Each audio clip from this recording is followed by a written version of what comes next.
สวัสดีค่ะ ตอนนี้เวลาเช้าตรู่ ถ้าไม่ตื่นเวลานี้ อาจจะมีมหันตภัยต่อมาได้ กรุณาตื่น ตื่นได้แล้ว คุยกับแกนั่นแหละ ตื่น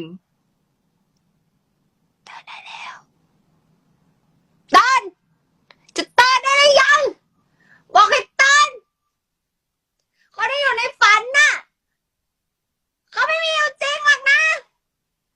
ตื่นมาแล้วความจริงนั่นแล้ว โอเค ตื่นไหมคะ